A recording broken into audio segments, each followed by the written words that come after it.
Yes, Alicia, we believe now that inside they're discussing whether or not to move the proceedings to the Harare International Convention Center. That's because both houses of Parliament have too many members for them to sit in this building. So we need to know right now if there's any developments on their vote to move the parliamentary sitting to the International Convention Center. All right, and Noma, look, you've been talking to Zimbabweans on the streets since early this morning. How do they feel about this impeachment process?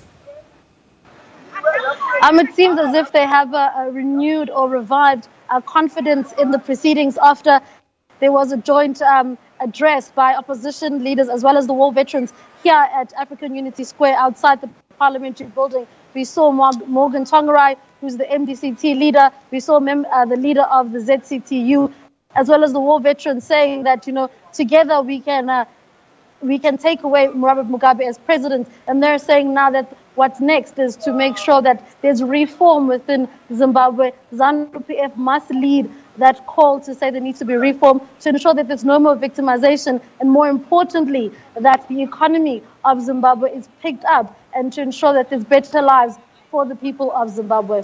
All right, Noma, do you get a sense that there's a heightened, new, strengthened sense of the opposition mobilizing itself and putting their ducks in a row and taking advantage of the current political crisis in Zim?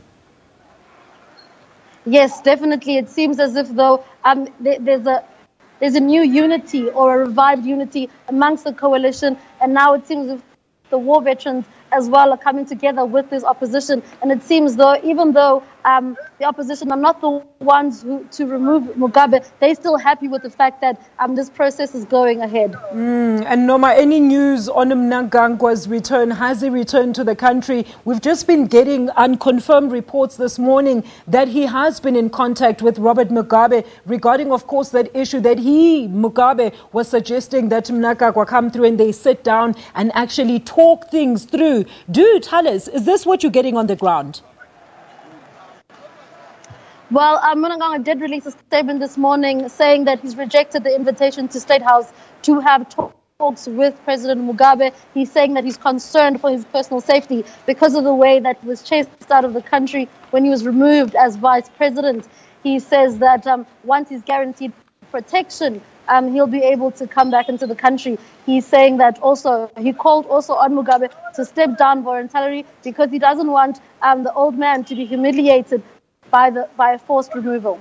All right, Noma, before I let you go, just to speculate once again, I mean, with everything that we've witnessed so far, what are the chances that this motion to impeach President Robert Mugabe might not actually sail through?